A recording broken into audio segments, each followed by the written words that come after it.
बच्चों, मैं संजय यादव आज 12वां वीडियो लेकर के आया हूँ।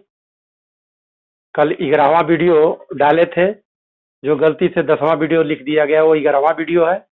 आज मैं 12वां वीडियो डाल रहा हूँ। मेरे चैनल पर आप लोगों का हार्दिक स्वागत और अभिनंदन है। आज हम लोग नेक्स्ट हेडिंग पढ़ेंगे ठोस अवस्था में। ठोसों में अपूर्णता, ध्यान से इसको देखिएगा। ठोसों में अपूर्णता मतलब इम्परफेक्शन।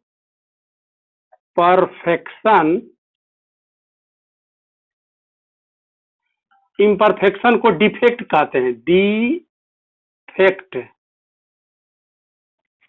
In solid. ठोसों में अपूर्णता मतलब कि ठोस में क्या अपूर्णता है। चलिए इस हेडिंग का ऑपरेशन किया जाए।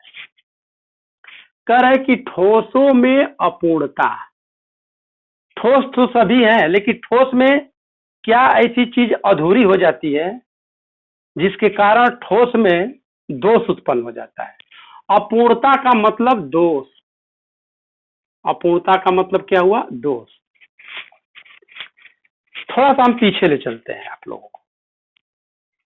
क्रिस्टली और अक्रिस्टली। क्रिस्टली को हमने क्या बताया था भाई? क्रिस्टली को हमने क्या बताया था कि कोई भी कण यदि नियमित रूप से व्यवस्थित होते हैं और यह व्यवस्था बहुत दूर तक जाती है, जिसे हम दीर्घपरास व्यवस्था कहते हैं, वो क्रिस्टल होता है। और अक्रिस्टली किसे कहते हैं? लगा दे। अक्रिस्टली किसे कहते हैं? यह व्यवस्था कहीं न कहीं जाकर के बीच में नियमित क्रम में न करके अनियमित में आ जाती है। तो जो अनियमित में आ जाती है तो वो अक्रिस्टली हो गया। लेकिन यहां पर आपको डाउट नहीं करना है, क्रिस्टली में भी जो नियमित क्रम व्यवस्था है उसमें भी जगह जगह कुछ ऐसे दोष, फॉल्ट उत्पन्न हो जाते हैं, डिफेक्ट उत्पन्न हो जाते हैं, जिनके फलस्वरूप उनमें कोई न कोई अपूर्णता आ जाती है और उस अपूर्णता के कारण ठोस में एक विशेष प्रकार का गुण आ जाता है। तो ठोस में अपूर्णता, ठोस में किसी कारण से उनमें कणों में या परमाणुओं या अणुओं में अनियमित, आदर्श व्यवस्था में अनियमितता उत्पन्न हो जाती है, जिसको हम कहते हैं ठोस में अपूर्णता। क्लियर? ठोस में अपूर्णता का मतलब क्या हुआ कि किसी क्रिस्टलीय ठोस में उनके कणों में या अवयवों में या परमाणुओं में उनकी आदर्श व्यवस्था में कहीं न कहीं अनियमितता उत्पन्न हो जाती है, जिसके कारण हम कहते हैं ठोस में अपूर्णता। प्रश्न ये उठता है कि ठोस में पूर्णता कैसे तब मानी जाएगी? तो बेटा याद रख लेना, ये IIT मतलब JEE और नीट से संबंधित प्रश्न है कि ठोस में पूर्णता कब ठोस क्रिस्टलीय ठोस होता है? तो 0 केल्विन पर, मतलब कि 0 डिग्री सेल्सियस पर यदि कोई ठोस पदार्थ है तब जा करके वो पूर्ण रूप से शुद्ध होंगे। तो हम जानते हैं कि 0 डिग्री सेल्सियस मतलब 0 केल्विन, 0 डिग्री सेल्सियस न करके हम कहें कि 0 केल्विन। 0 केल्विन पर कोई भी ठोस एक शुद्ध ठोस होगा। तो ऑलरेडी ये रूम टेम्परेचर है, तो स्वाभाविक बात है कि कोई भी ठोस है वह शुद्ध नहीं है, उनमें कोई न कोई अनियमितताएं हैं। तो चलिए आगे हम स्टार्ट करते हैं। और इसमें कि ठोस में अपूर्णता को हम 2 कैटेगरी में बांटे हैं। मिटाने वाला डस्टर किधर है? ठोस में अपूर्णता में एक बिंदु दोष है और दूसरा है रेखीय दोष है, रेखीय दोष है। तो बिंदु दोष में, बिंदु दोष क्या है भाई? मान लेते हैं बिंदु दोष का मतलब कि क्रिस्टल जालक का, इसको लिख सकते हैं, क्रिस्टल जालक में वह दोष, क्रिस्टल जालक में वह दोष जो नियमित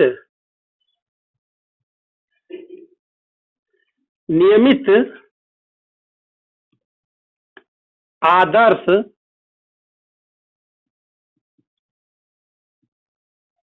व्यवस्था में,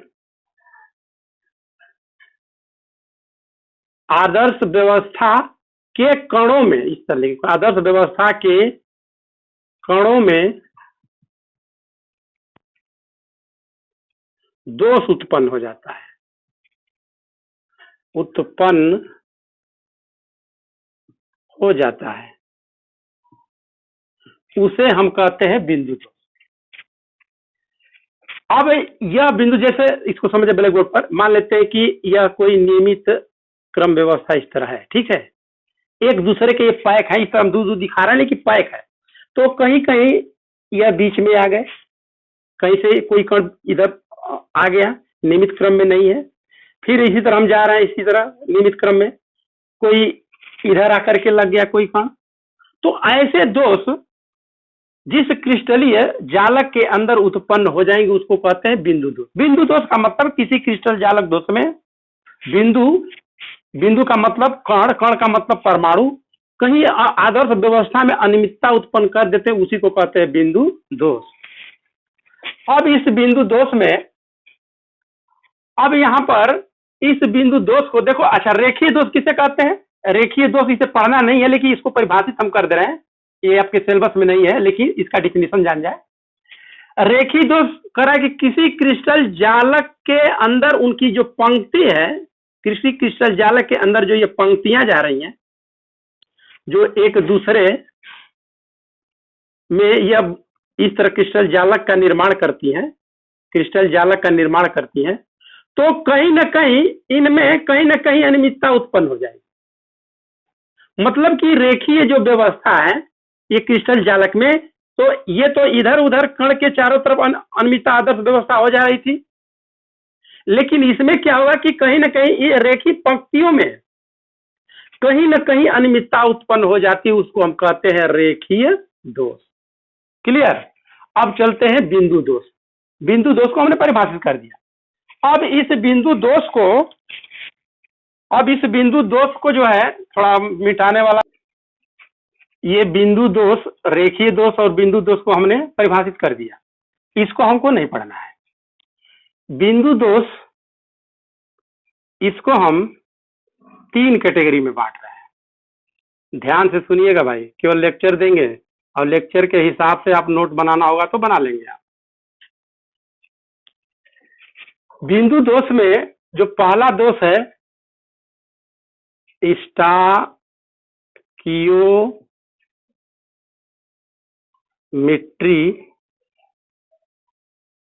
दोष। दूसरा दोष है अशुद्धता दोष। तीसरा है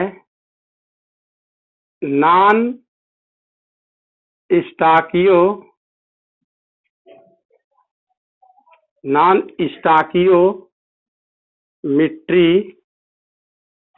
दोष।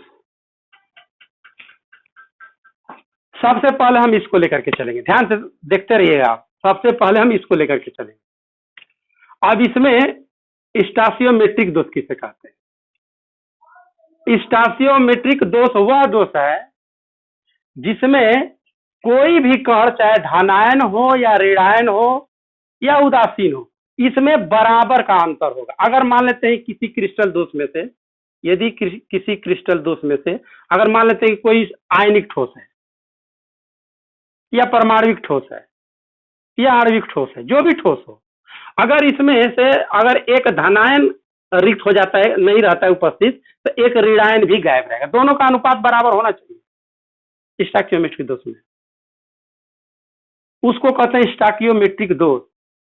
लेकिन यह जो कंडीशन हम बता रहे हैं, ये धनायन और ऋणायनों का जो अनुपात है ये बराबर में अनुपस्थित होता है।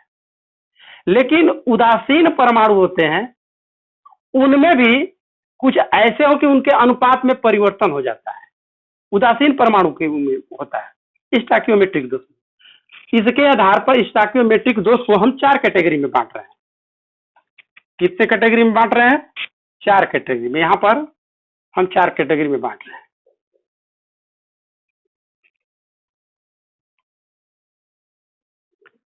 रिक्तिका दोष, दूसरा है अंतरा काशी दोष, तीसरा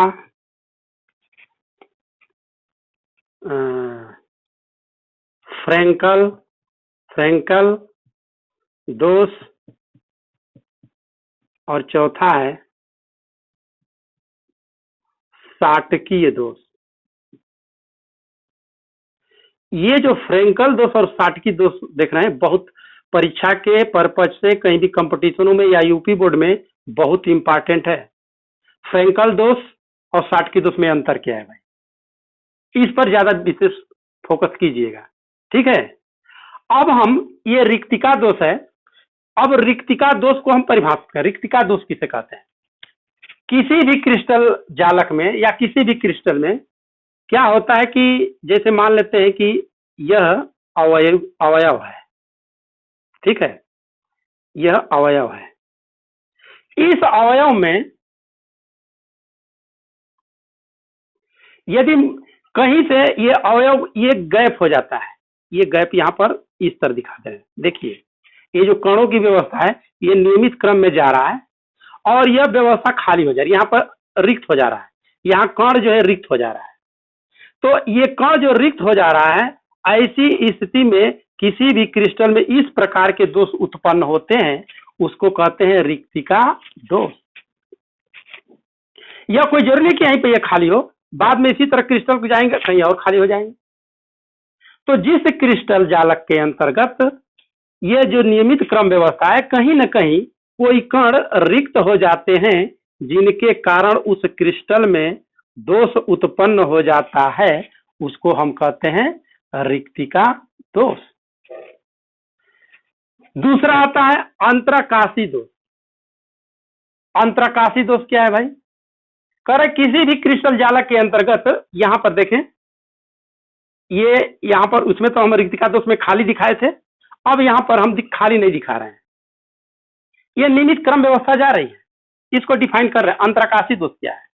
किसी भी क्रिस्टल जालक के अंतर्गत नियमित क्रम व्यवस्था के क्रम में जाते हुए ये बीच में कहीं ना कोई एक उदासीन अणु आ जाते हैं, उदासीन अणु, विद्युत उदासीन अणु आ जाते हैं। देखिए यहाँ पर